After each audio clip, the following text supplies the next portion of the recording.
ಪ್ರಬುದ್ಧ ರಾಜಕಾರಣಿ ವಿ ಶ್ರೀನಿವಾಸ್ ಪ್ರಸಾದ್, ಸುತ್ತೂರು ಶ್ರೀಗಳ ಬಣ್ಣನೆ, ನಂಜನಗೂಡಿನಲ್ಲಿ ಸ್ವಾಭಿಮಾನಿ ಸಂಪದ ಕಾರ್ಯಕ್ರಮ. ನಂಜನಗೂಡು, ಮೈಸೂರು ಮತ್ತು ಚಾಮರಾಜನಗರ ಭಾಗದಲ್ಲಿ ದಿವಂಗತ ವಿ ಶ್ರೀನಿವಾಸ್ ಪ್ರಸಾದ್ ರವರು ಸತತ 50 ವರ್ಷಗಳ ಕಾಲ ರಾಜಕಾರಣ ಮಾಡಿ ಪ್ರಬುದ್ಧ ರಾಜಕಾರಣಿಯಾಗಿದ್ದಾರೆ ಎಂದು ಸುತ್ತೂರು ಶ್ರೀ ದೇಶಿಕೇಂದ್ರ ಸ್ವಾಮಿಗಳು ಬಣ್ಣಿಸಿದ್ದಾರೆ. ನಂಜನಗೂಡು ನಗರದ ಜೆಎಸ್ಎಸ್ ಮಂಗಳಾ ಮಂಟಪದಲ್ಲಿ ವಿ ಶ್ರೀನಿವಾಸ ಪ್ರಸಾದ್ ರವರ ಅಭಿಮಾನಿಗಳ ಬಳಗ ನಂಜನಗೂಡು ವತಿಯಿಂದ ಸ್ವಾಭಿಮಾನ ಸಂಪದ ಎಂಬ ಶೀರ್ಷಿಕೆಯಲ್ಲಿ 78ನೇ ವರ್ಷದ ಹುಟ್ಟುಹಬ್ಬದ ಕಾರ್ಯಕ್ರಮವನ್ನು ಸುತ್ತೂರು ಶ್ರೀ ಶಿವರಾತ್ರಿ ದೇಶಿಕೇಂದ್ರ ಮಹಾಸ್ವಾಮಿಗಳು ಜ್ಯೋತಿ ಬೆಳಗಿಸಿ ಶ್ರೀನಿವಾಸ್ ಪ್ರಸಾದ್ ರವರ ಭಾವಚಿತ್ರಕ್ಕೆ ಪುಷ್ಪಾರ್ಚನೆ ಮಾಡಿ ಉದ್ಘಾಟಿಸಿ ಮಾತನಾಡಿದ ಅವರು, ಶ್ರೀನಿವಾಸ್ ಪ್ರಸಾದ್ ರವರು ದೇಶದಲ್ಲಿ ಹಲವು ನಾಯಕರ ಜೊತೆ ಒಡನಾಟ ಇಟ್ಟುಕೊಂಡಿದ್ದರು. ಅಂಬೇಡ್ಕರ್ ಅವರ ತತ್ವ ಆದರ್ಶಗಳನ್ನು ಜೀವನದಲ್ಲಿ ಅಳವಡಿಸಿಕೊಂಡು ಪಾಲಿಸುತ್ತಿದ್ದರು.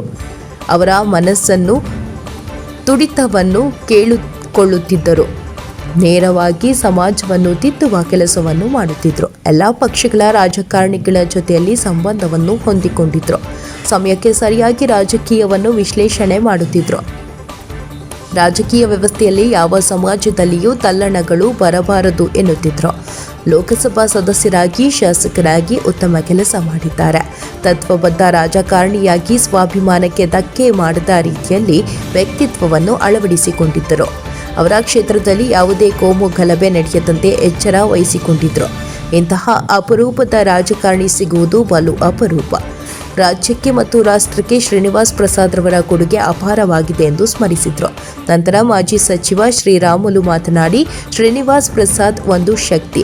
ಯಾವುದೇ ಪಕ್ಷಕ್ಕೆ ಹೋದರೂ ಅವರು ರಾಜ ಇದ್ದ ಹಾಗೆ. ಡಾಕ್ಟರ್ ಅಂಬೇಡ್ಕರ್ ಅವರ ತತ್ವ ಸಿದ್ಧಾಂತಗಳನ್ನು ಅಳವಡಿಸಿಕೊಂಡಿದ್ದವರು.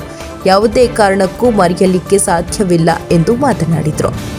ಕಾರ್ಯಕ್ರಮದಲ್ಲಿ ಮಾಜಿ ಸಚಿವ ಪಿಜಿಆರ್ ಸಿಂಧಿಯಾ, ಹಿರಿಯ ಸಾಹಿತಿ ಪ್ರೊಫೆಸರ್ ಕಾಳೇಗೌಡ ನಾಗವಾರ, ಶ್ರೀನಿವಾಸ್ ಪ್ರಸಾದ್ ರವರ ಧರ್ಮಪತ್ನಿ ಭಾಗ್ಯಲಕ್ಷ್ಮಿ, ಮಾಜಿ ಶಾಸಕ ಬಿ ಹರ್ಷವರ್ಧನ್ ಸೇರಿದಂತೆ ವಿ ಶ್ರೀನಿವಾಸ್ ಪ್ರಸಾದ್ ರವರ ಅಭಿಮಾನಿಗಳ ಬಳಗದ ಪದಾಧಿಕಾರಿಗಳು, ಬಿಜೆಪಿ ಪಕ್ಷದ ಕಾರ್ಯಕರ್ತರು ಭಾಗವಹಿಸಿದರು.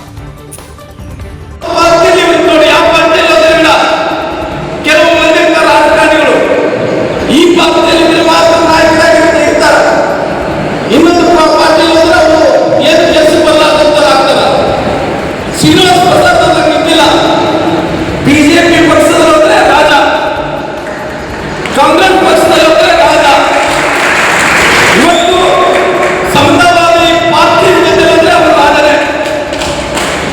ಇವತ್ತು ಯಾವುದೇ ಎಲ್ಲೇ ಹೋದಾಗ ಅವ್ರ ಸ್ಥಾನ ಗೌರವ ಮೊದಲನೇ ಸ್ಥಾನದಲ್ಲಿ ಇರ್ತದೆ. ಅಷ್ಟು ಗೌರವ ಪಡ್ಕೊಂಡಿರುವಂತ ವ್ಯಕ್ತಿ. ನಾನು ಅನೇಕ ವರ್ಷಗಳಿಂದ ಬಹಳ ತತ್ವದಿಂದ ನಾನು ನೋಡಿದ್ದೇನೆ. ಅಷ್ಟು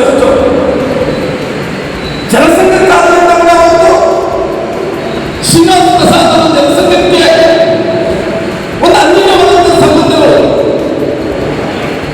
ಬಹುಶಃ ಬಾಬಾ ಸಾಹೇಬ್ ಅಂಬೇಡ್ಕರ್ ಅವರ ಅದೇ ಮನಸ್ಸನ್ನು ಕಾಣ್ತಾ ಇದ್ರು. ಬಾಬಾ ಸಾಹೇಬ್ ಅಂಬೇಡ್ಕರ್ ಅವರ ಸಂವಿಧಾನ ಬರೆಯುವಂತ ಟೈಮಲ್ಲಿ ಇವತ್ತು ಶೋಷಿತ ಸಮಾಜಕ್ಕೆ ಅವರೇನು ಸಂವಿಧಾನದಲ್ಲಿ ಬರೆದಂತ ಜಾತಿ ಚುಚ್ಚಲಾದಂತೆ, ಯಾವುದೇ ಶಬ್ದವನ್ನು ಬಿಡಲಾದಂತೆ ಸದಾ ಸತ್ಯವಾಗಿ ನಡೆಸಿಕೊಂಡು ಬಂದಿರುವಂತ ಏಕೈಕ ವ್ಯಕ್ತಿ ಇವತ್ತು ಶ್ರೀನಿವಾಸ್ ಪ್ರಸಾದ್ ಅವರು ಅಂತ ಅನೇಕ ಬಾರಿ ಸಾಮಾಜಿಕ ನ್ಯಾಯ ವಿಚಾರದಲ್ಲಿ ಅನೇಕ ಹೋರಾಟಗಳನ್ನು ಮಾಡಿದ್ದಾರೆ. ಇವತ್ತು ಜನತೆ ಧ್ವನಿಯಾಗಿ ಇವತ್ತು ಧ್ವನಿಯಾದಂತ ಜನರಿಗೆ ಒಂದು ಸ್ಫೂರ್ತಿಯಾಗಿ, ಒಂದು ಶಕ್ತಿಯಾಗಿ ನಿಲ್ಲಂತ ಕೆಲಸವನ್ನು ಮಾಡಿದ್ದಾರೆ. ಅವರು ಯಾವ ಪಕ್ಷದಲ್ಲಿ ಮಂತ್ರಿಗಳಾಗಲಿಲ್ಲ, ಎಲ್ಲ ಪಕ್ಷದಲ್ಲಿ ಕೂಡ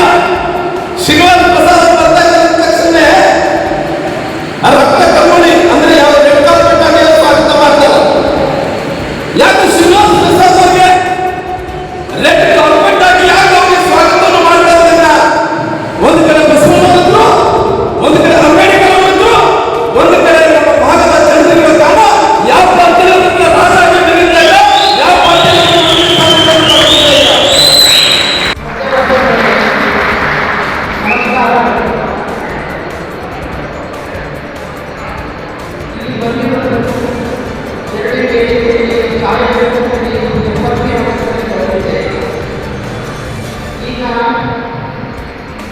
ಈಗ 2 ವರ್ಷ ಆಗಿದೆ ಅವರು ತೀರ್ಕೊಂಡು ಹೋಗಿದ್ದಾರೆ. ಅವರು 2 ವರ್ಷ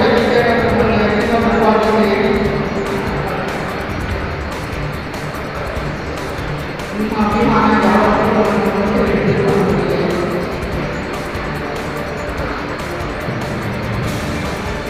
ಅವರು ಮಾಡಿದ 50 ವರ್ಷದ ಸೇವೆ ನಾವು ಯಾವಾಗ ಆಶೀರ್ವಾದಬೇಕು ಅಂತ ನಾನು ಕೇಳ್ಕೊಳ್ತೀನಿ. ನಿಮ್ಮೆಲ್ಲರ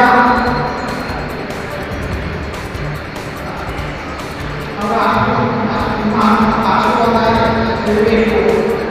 ಮತ್ತು ಹರ್ಷವರ್ಧನ್ ಅವ್ರನ್ನ ನೀವು ನಿಮ್ಮ ಮನೆಯವರಿಗೆ ಬೆಳೆಸಬೇಕು. ನಿಮ್ಮ ಪ್ರಸನ್ನವಾಗಿ ಬೆಳೆಸಿದ್ರಿ, ಹಾಗೆ ಅವರನ್ನು ಬೆಳೆಸಬೇಕು ಅಂತ ನಾನು ಕೇಳ್ಕೊಳ್ತೀನಿ.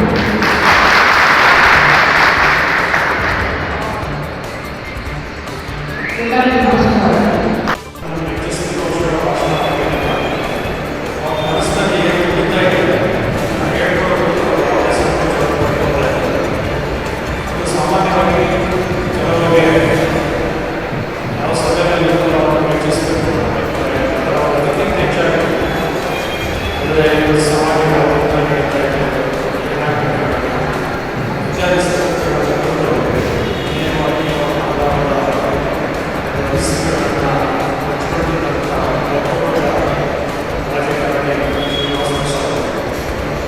ಶ್ರೀನಿವಾಸ ಪ್ರಸಾದ್ ಅವರು